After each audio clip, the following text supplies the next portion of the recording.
Una famosa canzone per bambini inizia così: le cose di ogni giorno raccontano segreti a chi le sa guardare ed ascoltare.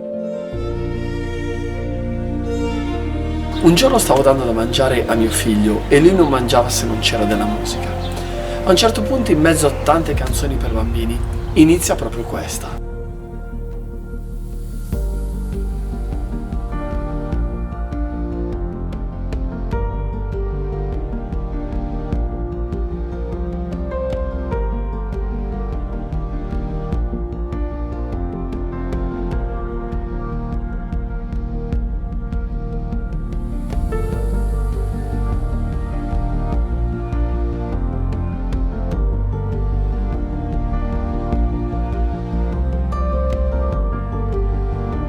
Dopo aver ascoltato questa parte, sentii chiaramente la voce di Dio dirmi: riascoltala.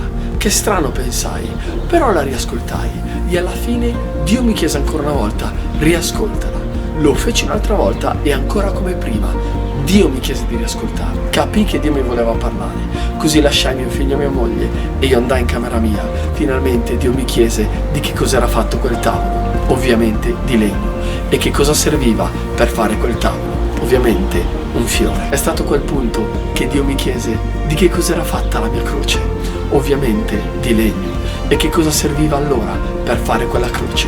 Beh, lo stesso strumento che è stato usato per fare quel tavolo, anche per la croce è servito un fiore.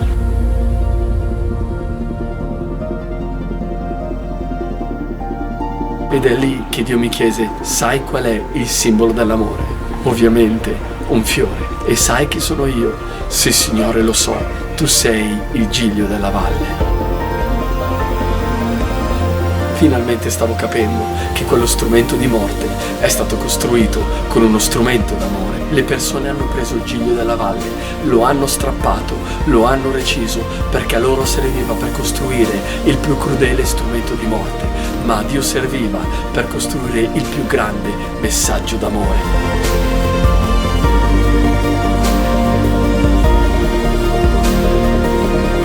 Poi Dio mi disse ancora: sai che cosa significa Giglio della valle? Così, dopo aver cercato, scoprì che Giglio della valle significa ritorno alla felicità. La croce, quel crudele strumento di morte, è stato costruito con quel grande strumento d'amore per farci tornare ad essere veramente felici.